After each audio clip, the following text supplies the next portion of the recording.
오늘 우리가 함께 나눌 말씀은 마태복음 10장 16절부터 23절까지 말씀입니다. 교독하겠습니다. 보라, 내가 너희를 보냄이 양을 이리 가운데 보냄과 같도다. 그러므로 너희는 뱀같이 지혜롭고 비둘기같이 순결하라.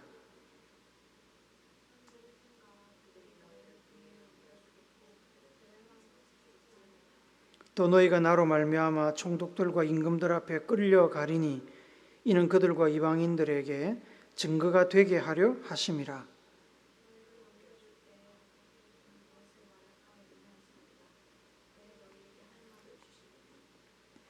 말하는 이는 너희가 아니라 너희 속에서 말씀하시는 이 곧 너희 아버지의 성령이시니라.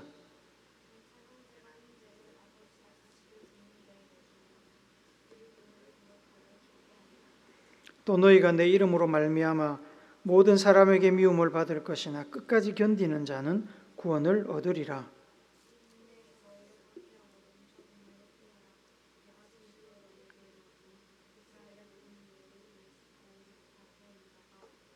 아멘. 미국 원주민들은 소년이 성인으로 넘어갈 때 여러 가지 훈련 과정을 거쳤다고 합니다. 그러한 훈련 중에 하나는 소년을 혼자 숲속에 보내어 밤을 지새우게 하는 것이었습니다. 그날이 되면 아버지는 아들과 함께 쉽게 빠져나올 수 없는 아주 깊은 산중으로 들어갑니다. 자리를 잡고 장작불을 피워주고는 아침까지 불이 꺼지지 않도록 하라고 지시를 합니다. 그리고 아침까지 불을 유지할 수 있을 만큼의 장작을 준비해주고 소년을 남겨둔 채 아버지는 돌아갑니다. 숲에 어둠이 내리기 시작하면 이곳저곳에서 맹수의 소리가 들립니다. 바람에 나뭇가지가 흔들리는 소리에도 소년은 소스라치게 놀랍니다. 행여나 짐승들이 접근하지 못하도록 소년은 열심히 불을 피우며 불 곁에 앉아 쪽잠을 잡니다. 무슨 소리가 들릴 때마다 놀라서 주변을 살피며 마치 영원히 지속될 것 같은 고독한 숲속의 밤을 홀로 지새웁니다. 얼마나 무서울까요? 그리고 마침내 아침이 밝아옵니다. 아침이 밝아오지만 아직 완전히 가시지 않은 어둠과 긴장 속에서 소년은 숲속의 어둠을 열어젖히는 햇살을 따라 주변을 돌아봅니다. 문득 큰 나무 뒤에 아른거리는 한 형체를 발견합니다. 거기에는 어른 한 사람이 마치 나무와 하나가 된 듯이 조용히 소년을 지켜보고 있습니다. 숲속에서 소년을 지켜보며 밤을 새운 아버지가 햇살 속에서 나타납니다. 아버지는 숲을 떠나는 척하고 소년의 시야에서 벗어난 뒤에 멀리 돌아서 아들 가까이에 몸을 숨기고 자리를 잡습니다. 행여나 있을 위험에서 아들을 보호하고 아들이 불을 끄트리지 않고 제대로 시험을 통과하는지 관찰하기 위해서 밤새워 지켜보며 서 있던 것입니다.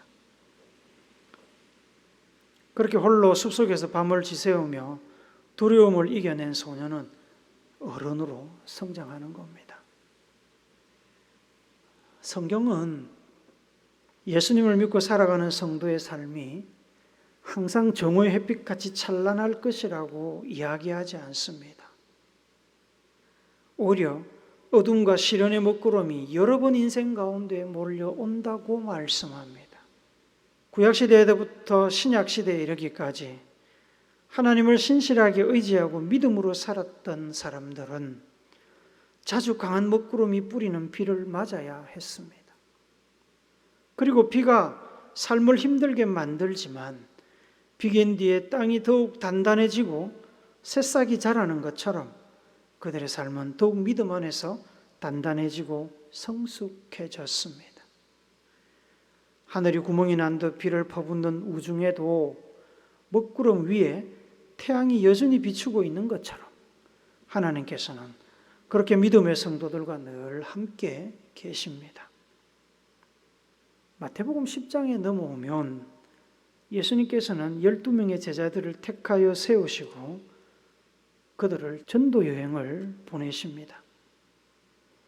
마태복음 10장 7절 8절 말씀 같이 읽어봅시다. 시작. 가면서 전파하여 말하되 천국이 가까이 왔다 하고 병든 자를 고치며 죽은 자를 살리며 나병한 자를 깨끗하게 하며 귀신을 쫓아내며 너희가 거저 받았으니 거저 주라. 예수님께서 선포하시던 천국 복음을 제자들도 선포하라고 지시하시고 예수님께서 병자들을 고쳤듯이 제자들도 병자들을 고치라고 하셨습니다. 따로 능력을 준다는 말은 없지만 예수님께서는 제자들에게 병 고치는 능력을 주셨습니다. 그래서 거저 받았으니 거저 주라고 말씀하신 것입니다. 제자들이 돈을 주고 능력을 산 것이 아니고 특별히 훈련을 받아서 능력을 가지게 된 것도 아니고 예수님이 선물로 주신 거니까 제자들도 나가서 병을 고칠 때 돈 받지 말라고 하셨습니다. 그런데 제자들을 보내면서 예수님께서는 심각한 이야기를 추가하셨습니다. 제자들이 전도 여행을 가서 맞닥뜨리게 될 쉽지 않은 어려움을 미리 경고하셨습니다. 이 경고는 당장의 제자들이 전도 여행을 하면서 경험하게 될 일이기도 하지만 미래에 겪게 될 극심한 고난과 박해에 대한 예견이기도 했습니다. 또한 예수님의 제자들은 물론이고 그의 제자들의 제자들, 예수님을 구주로 믿고 의지할 모든 성도들이 직면하게 될 일에 대한 예언이기도 합니다. 제자들과 성도들이 경험하게 될 상황을 비유로 요약한 것이 16절 말씀입니다. 한 번 더 읽읍시다. 시작. 보라, 내가 너희를 보냄이 양을 이리 가운데로 보냄과 같도다. 그러므로 너희는 뱀같이 지혜롭고 비둘기같이 순결하라. 양은 예수님의 제자들, 성도들을 가리킵니다. 이리의 무리는 예수님의 제자들과 성도들이 가서 복음을 전하며 살아야 할 세상과 예수님의 신앙을 대적하는 세상 사람들을 가리킵니다. 양은 일면 성격이 고약하지만 천적 앞에서는 말 그대로 순한 양입니다. 자기를 해치려는 짐승에게 대응 공격하거나 제대로 도망을 다니지도 못합니다. 그런데 양들을 이리들 속으로 보낸다면 어떻게 되겠습니까? 그것은 마치 이리들에게 먹이를 던져주는 것과 똑같은 겁니다. 제자들, 성도들이 직면하게 될 운명이 그와 같은 어려운 상황이 될 것이라는 말씀입니다. 예수님과 예수님의 가르침을 싫어하는 유대인들, 로마 제국의 통치자들과 군대, 그리스와 로마의 신하들을 숭배하는 이방인들 앞에 예수님의 제자들과 성도들은 마치 배고픈 이리 앞에 양의 처지처럼 그렇게 놓이게 될 것입니다. 이리들이 양의 형편을 살펴주거나 양의 주장을 들어주지 않는 것처럼 세상은 예수님의 복음을 전하는 이들을 배려하거나 굳이 그들의 말을 들어주려 하지 않을 것입니다. 마치 망망대해에서 소리치는 것처럼 넘을 수 없는 큰 벽에다 대고 고함치는 것처럼 제자들 성도들은 무관심, 배척, 외면을 경험하게 될 것입니다. 그런데도 예수님께서는 제자들을 보내시고 성도들을 세상 가운데 살게 하십니다. 예수님께서 그렇게 하시는 것은 제자들과 또는 성도들의 삶을 통해서 예수님의 살아있는 메시지, 예수님의 복음을 보여주고 그 메시지에 응답하는 소수의 영혼을 예수님께로 인도하여 구원하기 위함입니다. 제자들 성도들은 이리의 소굴에서 예수님의 뜻을 따라 복음을 전해야 됩니다. 반대자들 속에 숨겨진 보석 같은 영혼들을 살려내야 됩니다. 라이언 일병 구하기 영화처럼 한 사람을 구원하기 위해서 10사람, 20사람이 희생되어도 그렇게 해야 됩니다. 상황이 녹록하지 않은 것은 당연합니다. 제자들, 성도들은 이리에 속을 불구덩이로 뛰어드는 것입니다. 그래서 제자들과 성도들에게 뱀같이 지혜롭고 비둘기같이 순결하라고 말씀합니다. 지혜롭게 행동하라는 것은 상황을 잘 파악해서 낄끼빠빠 하라는 말입니다. 이거 모르면 라떼입니다. 라떼. 낄 곳은 끼고 빠질 곳에서는 빠져야 됩니다. 열정적으로 예수님의 복음을 전하며 웬만한 반대와 비난, 의심의 눈초리들을 모른 척해야 하겠지만 그래도 피할 곳은 피해야 합니다. 예수님께서 제자들을 보내면서 하신 말씀 중에 마태복음 10장 14절 말씀 같이 읽어봅시다. 시작. 누구든지 너희를 영접하지 아니하고 너희 말도 듣지 아니하거든 그 집이나 성에서 나가 너희 발에 먼지를 떨어버리라. 마태복음 10장 23절 상반절도 같이 읽어봅시다. 시작. 이 동네에서 너희를 박해하거든 저 동네로 피하라. 지혜가 필요합니다.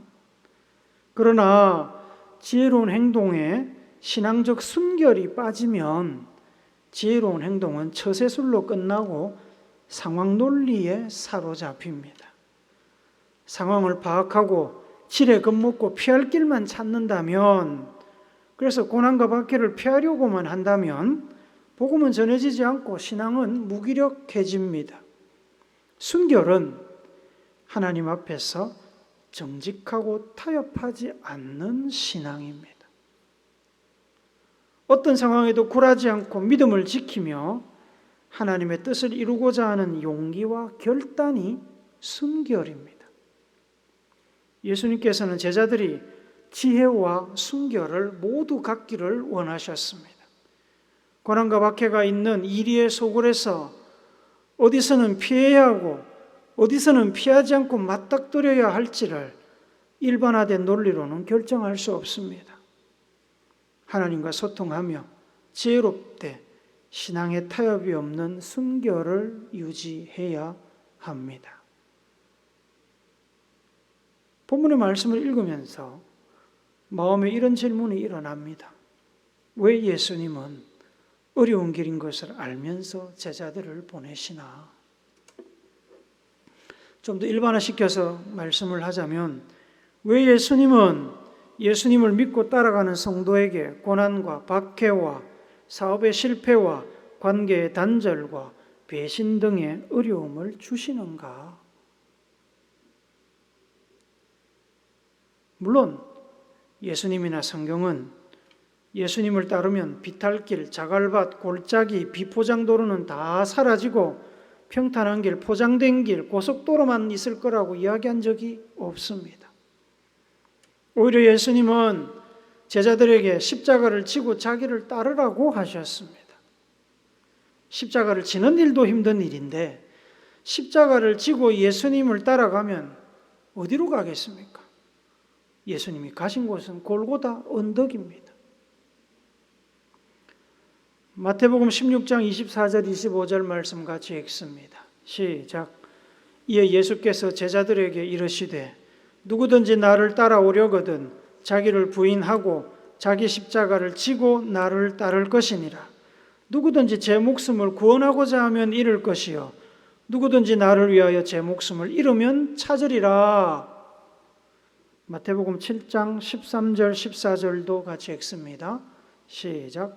좁은 문으로 들어가라. 멸망으로 인도하는 문은 크고 그 길이 넓어 그리로 들어가는 자가 많고 생명으로 인도하는 문은 좁고 길이 협착하여 찾는 자가 적음이라. 요즘 교사들이 아이들 가르치기 어렵다고 많이 하소연합니다. 아이들의 버릇없음과 부모들의 무례함을 견디지 못하고 스스로 생을 마감한 교사들이 여럿 나오는 바람에 교육 현장에 전례가 없는 혼란이 일어나고 있습니다. 교육의 위기를 이야기하지요. 그 교육의 위기의 핵심에는 가정에서 자녀들을 올바른 사회인으로 가르치지 않는 부모들의 무지하고 비교육적인 양육 행태가 있습니다. 하지만 이번 주에 이런 기사를 읽었습니다. 어떤 식당에서 직원이 밥그릇을 비운 아이에게 밥을 더 줄까 물어봤는데 아이가 빤히 직원을 쳐다보며 아무 소리를 하지 않는 겁니다. 직원이 한 번 더 물었습니다. 그래도 아이는 그저 빤히 쳐다볼 뿐 아무런 대꾸도 하지 않았습니다. 아이의 그런 태도를 옆에서 지켜보던 아이 할아버지가 아이에게 호통을 치시면서 어른이 물어보는데 태도가 왜 그러냐고 나무랐습니다. 할아버지의 호통에 아이 아버지가 얼른 할아버지와 그 직원에게 사과하면서 아이에게도 사과를 시키고 사태는 수습이 되었습니다. 가게 입구에서 계산대에 선 직원을 향해 할아버지는 다시 한번 자식을 잘못 키워서 미안하다고 사과를 하고 가게를 떠났다고 합니다. 예의 바른 할아버지, 그 할아버지의 뜻을 받들어 아이에게 사과를 시킨 부모 밑에서 자란 그 아이는 당장에 당황스럽고 서운할 수 있지만 틀림없이 훌륭하게 성장할 겁니다. 훌륭한 부모는 자식들을 안하무인으로 키우지 않습니다. 필요할 때 꾸짖고 벌을 주어서라도 바르게 키우지요. 그래야 건강하고 질서와 예의를 아는 어른으로 성장할 수 있습니다. 그래야 사회에서 잘 적응하며 제대로 대우받고 생활할 수 있습니다. 훌륭한 교사는 학생들에게 마냥 수월하게만 가르치지 않습니다. 쉬운 문제, 누구나 풀 수 있는 과제만 주지 않지요. 어려운 문제, 해결이 쉽지 않은 과제를 주어 극복하고 성장하도록 인도합니다. 예수님께서는 제자들을 감싸고 돌며 스스로 아무것도 할 수 없는 무기력한 성도로 훈련시키지 않으셨습니다. 예수님께서는 제자들이 뱀처럼 지혜롭고 비둘기처럼 순결하게 주어진 상황 속에서 분별하여 하나님의 뜻을 이룰 수 있도록 훈련시키셨습니다. 미국 원주민들이 어려운 훈련 과정을 통해 아이들을 진정한 어른으로 성장시킨 것처럼 말입니다. 예수님께서는 제자들이 예수님의 역할을 대신하여 복음을 전하다가 공회에 넘겨지고 회당에서 채찍질을 당하는 어려움을 겪게 될 것이고 더 나아가 총독들과 임금들에게 끌려가서 이방인들 앞에서 재판도 받게 될 것이라고 경고하셨습니다. 하지만 그런 어려움 속에서 제자들은 도움을 받게 될 것임을 약속하셨습니다. 19절, 20절을 우리가 한번 더 읽읍시다. 시작. 너희를 넘겨줄 때에 어떻게 또는 무엇을 말할까 염려하지 말라. 그때에 너희에게 할 말을 주시리니 말하는 이는 너희가 아니라 너희 속에서 말씀하시는 이 곧 너희 아버지의 성령이시니라. 성령께서 제자들과 함께 하실 것이고 도움을 줄 것입니다. 하나님께서 제자들과 함께 고난의 현장에 계실 것입니다. 하나님께서 공회에 혹은 회당에 끌려가 매맞고 수치당하는 것을 피하게 하지는 않지만 감옥에 투옥되어 재판장에 끌려나가는 것을 피하게 하지는 않지만 할 말을 주시겠다고 하셨습니다. 그 고난의 자리가 예수님과 예수님의 복음을 드러내는 자리가 되도록 제자들이 받은 사명을 이루는 자리가 되도록 도와주겠다고 하셨습니다. 제자들이 겪게 되는 고난은 단순한 고난에서 끝나는 것이 아니라 하나님의 뜻을 이루고 제자들이 하나님의 섭리를 더욱 세밀하게 경험하게 되는 영적인 성장, 성숙의 기회가 될 것입니다. 성도들의 삶도 똑같습니다. 사람마다 상황이 다르지만 원칙적으로 성도들의 삶은 제자들의 삶과 다를 바가 없습니다. 성도들의 삶 가운데 경험하게 되는 고난과 박해, 어려움들은 모두 피할 수는 없습니다. 피해지지 않습니다. 피할 길을 주시기도 하지만 때로는 그 피할 길이라는 것이 문제를 정면으로 돌파하는 길일 수도 있습니다. 어떤 어려움, 어떤 고난과 박해는 반드시 경험해야만 하나님의 뜻이 이루어지고 성도들이 영적으로 성장할 수 있습니다. 그래서 예수님께서는 피할 길을 달라고 하나님께 기도하셨지만 하나님의 뜻이 분명했기 때문에 기꺼이 십자가를 지셨습니다. 십자가를 앞에 둔 예수님의 기도는 성도들이 배워야 할 가장 모범적인 태도입니다. 마태복음 26장 39절을 같이 읽습니다. 시작. 조금 나아가사 얼굴을 땅에 대시고 엎드려 기도하여 이르시되 내 아버지여 만일 할만하시거든 이 잔을 내게서 지나가게 하옵소서. 그러나 나의 원대로 마시옵고 아버지의 원대로 하옵소서 하시고. 고난을 대하는 성도들의 믿음은 항상 아버지의 뜻이 이루어지는 쪽을 선택하는 겁니다. 내 두려움, 내 욕심, 내 계획, 내 꿈이 우선이 아니라 성공하든 실패하든 형통하든 불통하든 하나님의 뜻이 이루어지는 쪽을 선택하고 그 길을 걸어가는 것, 그게 믿음입니다. 시편 기자는 시편 119편 67절에서 이렇게 고백합니다. 고난당하기 전에 내가 그릇 행하였더니 이제는 주의 말씀을 지키나이다. 욥도 고난 속에서 믿음으로 고백했습니다. 욥기 23장 10절입니다. 그러나 내가 가는 길을 그가 아시나니 그가 나를 단련하신 후에는 내가 순금같이 되어 나오리라. 우리가 꼭 기억해야 될 것은 성도들이 경험하는 그 고난의 자리에 하나님도 예수님도 성령님도 함께 계신다는 사실입니다. 미국 원주민 아이들이 어른이 되기 위해 통과해야 하는 숲속 그 칠흑 같은 밤 어둠의 현장에 아버지가 밤새워 아들을 지켜보며 함께 그 밤에 추위와 두려움을 견디는 것처럼 하나님께서는 성도들을 홀로 고난의 자리로 내몰고 모른 척 하시지 않습니다. 함께 하시며 그 고난을 함께 통과하십니다. 히브리서 4장 15절 말씀 같이 읽읍시다. 시작. 우리에게 있는 대제사장은 우리의 연약함을 동정하지 못하실 이가 아니요 모든 일에 우리와 똑같이 시험을 받으신 이로되 죄는 없으시니라. 모든 일에 우리와 똑같이 시험을 받으셨습니다. 받으시고 앞으로도 받으실 겁니다. 창세기 28장 15절 말씀 같이 읽습니다. 시작. 내가 너와 함께 있어 내가 어디로 가든지 너를 지키며 너를 이끌어 이 땅으로 돌아오게 할지라.